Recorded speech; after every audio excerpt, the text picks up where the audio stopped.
சுந்தரவல்லி அக்கா, நீங்க சொல்லுங்க, இந்த போர் நின்னதுக்கான காரணமா நீங்க என்ன நினைக்கிறீங்க?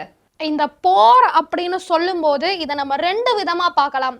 அந்த சைடு பாத்தீங்க அப்படின்னா பாகிஸ்தான்ல இருக்கவங்களாம் அரண்டுட்டாங்க. அதுவும் எங்க தளபதியோட அந்த ஆக்ஷனை பார்த்து ஒரே பேரணி ஒரே பேரணி ஒரே நாள்ல போரே நின்றுச்சே. காரணம் யாரு? எங்க தளபதிங்க.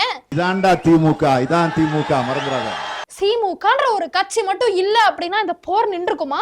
உடனே இந்த மோடி வந்துருவாரு, இந்த போரை நாங்க தான் நிறுத்தணும், என்னமோ இந்த போர் நின்னதுக்கு நாங்க தான் காரணம்னு. ஆனா உண்மையான காரணம் எங்க திமுகவோட தலைவர், எங்க அன்பு தளபதி மட்டும்தாங்க. அவர் இல்லைன்னு அந்த போர் நின்றுக்குமா?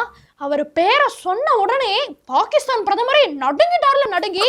அங்க பாகிஸ்தான் இருக்கவங்க எனக்கு போன் அடிக்கிறாங்க, இந்த மாதிரிக்கா தளபதி பேரை கேட்ட உடனே பாகிஸ்தான் பிரதமரே ஒரு நிமிஷம் நடுங்கிட்டாருக்கா. அக்கா, நீங்க பேசுறத கூட ஒரு பக்கம் கேட்டுடலாம் போல இருக்கு. எதுக்கு மூஞ்ச அவ்வளவு கோணல் மாணலா கொடுத்து ஒரு எக்ஸ்பிரஷனை கொடுக்குறீங்கன்னு தெரிய மாட்டேங்குது. இருந்தாலும் உங்க கருத்துக்கு நன்றிக்கா.